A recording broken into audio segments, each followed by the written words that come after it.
별다른 공개 활동 없이 자맹을 이어가고 있는 한동훈 전 위원장이지만 존재감은 여전히 커지고 있는 상황인데요. 이런 가운데 오세훈 서울시장이 총선 참패 요인을 두고 한동훈 전 위원장을 향해 쓴소리를 했습니다. 들어보시겠습니다.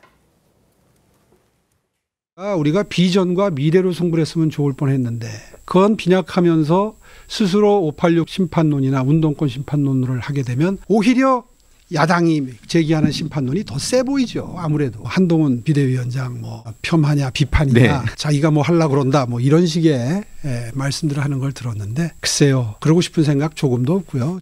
결정적으로 패착이 대통령께 직언을 하는 당이 아니었다. 속된 표현으로 눈치 보는 당이었다. 이제 이런 그 각인된 인상이 이번 총선에서 상당히 마이너스 요소가 됐던 건 뭐 사실이지 않습니까?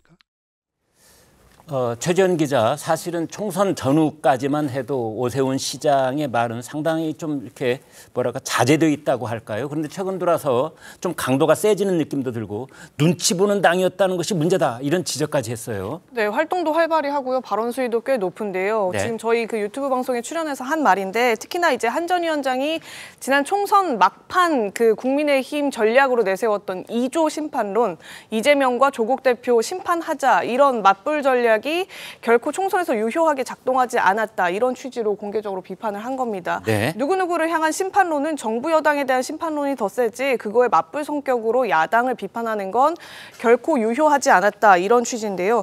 그러면서 이번 그 전당대회와 맞물려서 대통령의 눈치 보는 정당이라는 이미지는 이제 그만 불식시켜야 한다. 이런 취지로 얘기를 하기도 했습니다. 과거에 한 전 위원장이 그렇지 못했다라는 점을 한 번 더 꼬집은 거고요. 이번 전당대회 룰도 또 관심인데 기존에 지난번 전당대회에서 친윤계가 그 당원 100%로 전당대회 룰을 개정했었는데 이번에는 국민 여론 100%로 전당대회를 치러야 한다 이런 말도 했습니다. 네, 정반대로 해야 된다 그런 뜻이네요. 당원 100%에서 국민 여론 100%로 바꿔야 된다 이런 말까지 했는데 최병욱 국장께 여쭤봅니다. 이제 오세훈 시장은 한동훈 전 위원장에 대해서 곁가지 비판이 아니라 가장 본질적인 부분을 건드렸다고 볼 수가 있는데 전략이 잘못됐다 이렇게 나왔어요.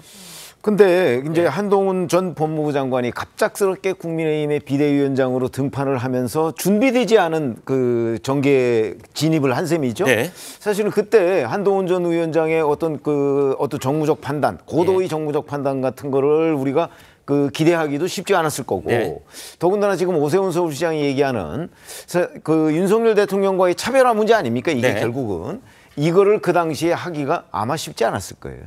다만 오세훈 시장 말대로 전략은 좀 미래 비전 중심의 전략으로 가져갈 수는 있었겠죠. 그랬을 때 그러면 총선 결과가 얼마나 달라졌을까? 저는 뭐 크게 안 달라졌을 거라고 보거든요. 역시 총선 이 결과를 좌지우지할 이슈는 윤석열 대통령과의 차별화입니다. 왜냐하면 윤석열 정부 심판론이 이번 이 선거판을 휩쓸었기 때문에 이 요소를 제거하지 않고 다른 어떠한 기준을 가지고 또는 어떠한 캠페인을 가지고 이걸 잠재우려고 했어도 아마 성공하지 못했을 거다. 이렇게 본다면 오세훈 서울시장이 지금 뭐 얘기하는 거는 저는 뭐 중립적으로 얘기할 수 있다고 봐요. 그러나 이제 결국은 윤석열 대통령과의 차별화를 했어야 한다. 뭐 이런 거 아니겠어요.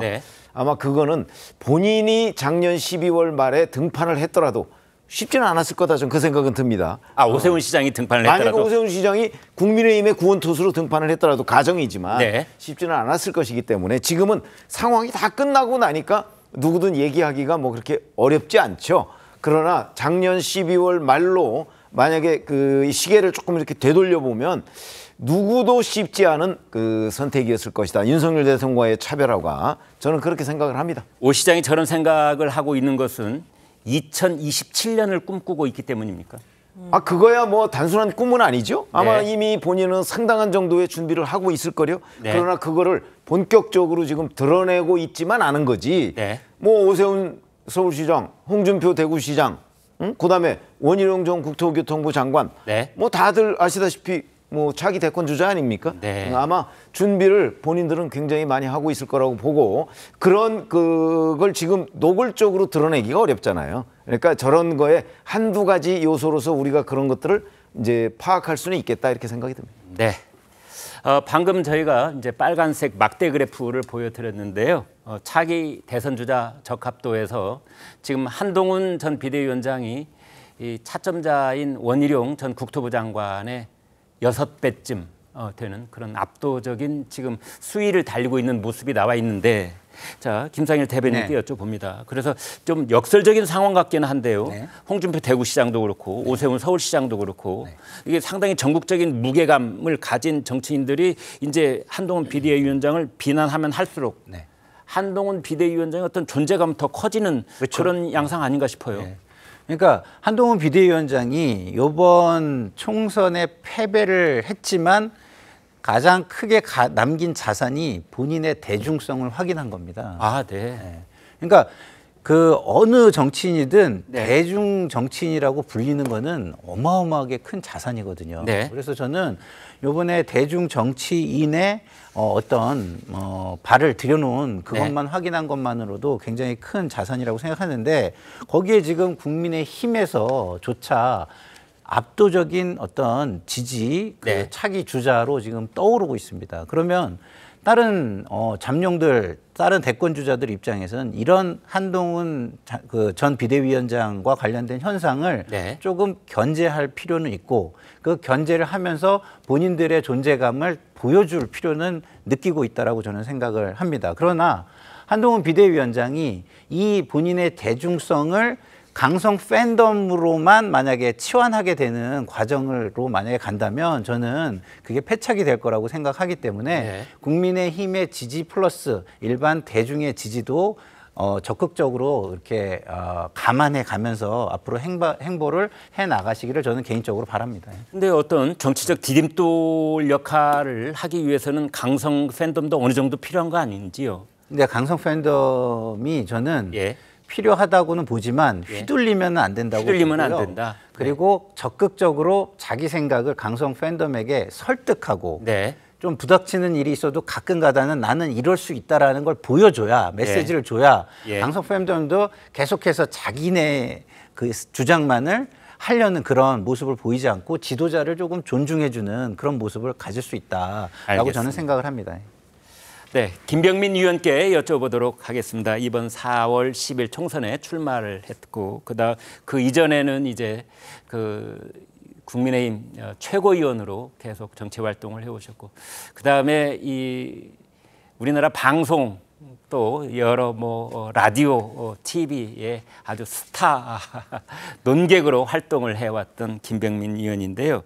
자, 이번에 이제 그 국민의힘에서 이번 총선과 관련해서 백서를 만들고 있다는 뉴스는 이미 아마 다들 보셨을 겁니다. 거기에 또 이제 이번 총선에 적극적으로 참여를 하시고 선거운동을 다 치러내셨기 때문에 거기 이제 할 얘기가 많을 것 같은데요. 들어보도록 하겠습니다. 일단 어떤 내용입니까? 설문조사를 하고 있다는 얘기를 들었습니다. 출마했던 후보들에게 문자 메시지를 보냈습니다. 그래서 링크를 타고 들어가면 구글 폼으로 들어가서 여기 다양한 설문조사들, 그러니까 객관식 문항들이 있습니다. 기억에 남는 질문은 어떤 거 있습니까? 가장 기억에 남는 건 메가시티 공약이 효과적이었냐. 25만 원 지원금 문제, 뭐 이런 것들. 그러니까 굉장히 디테일하게 들어가서 내용들을 묻고 있기 때문에 저는 개인적으로 제가 당 지도부에 있을 때부터 이 메가시티 얘기가 나왔을 때 저 서울에서 있는 위원장으로 봤을 때 이거 그렇게 효과적이지 않을 것 같다. 얘기를 당시 지도부에서도 했었고 결국 선거 끝나는 날에도 이 메가시티 공약이 과연 얼마나 폭발적이었는가를 보게 된다면 가져가야 되는 다양한 지점 속에서 국민들 마음들을 제대로 조준하지 못했다라고 하는 생각을 갖고 있거든요. 그러니까 이런 이슈, 그리고 이재명 대표가 꺼냈던 25만 원 지원금이 과연 총선에서 어느 정도까지 유권자의 마음을 파고들었는가. 그러니까 보수 정당 입장에서는 이 문제를 선뜻 25만 원 좋다, 그러면 받고 우리는 50만 원 더, 이렇게 얘기하는 것이 표에 도움이 될지 모르겠지만 보수 정당의 기본적인 가치와 또 집권당으로 살 수 있는 얘기들이 아니잖아요. 이런 일들에 대한 평가들이 있었던 거고, 오늘 아마 앵커께서 저한테 질문 주시는 건 한동훈 위원장에 대한 책임도 여기 들어가 있는 거 아니냐. 그 한동훈 위원장의 책임을 묻는 그런 설문도 있는 것 같아요. 그래서 이제 공천 과정에 관한 질문들도 있습니다. 이번 공천이 얼마나 공정했다고 생각하냐. 그럼 공천 과정은 결국 한동훈 위원장이 이끌었던 또 당대표로서 이슈이기 때문에 한동훈 위원장의 책임론, 또 이조 심판 등에 대한 메시지 문제, 이런 것들이 복합적으로 들어가 있는데, 제가 하나씩 그 많은 질문들을 보다 보면 아 이거는 대통령실도 불편할 수 있고 네. 한동훈 위원장도 불편할 수 있고 전직 지도부에 몸을 담았던 저같이 당의 지도부에 있었던 사람들까지 모두 하나하나 조준하고 있는 거라 여기에 대해서는 특별하게 색안경을 낄 필요는 없다고 봅니다. 백서는 언제쯤 나올 예정입니까? 보통 시간이 좀 걸리는데요. 예. 국민들 생각에서 총선이 잊혀질 때쯤 되면 백서가 보통 나오는 경우들이 많지 않는가 생각돼서 그렇게 큰 파괴력을 가질까라는 생각도 듭니다.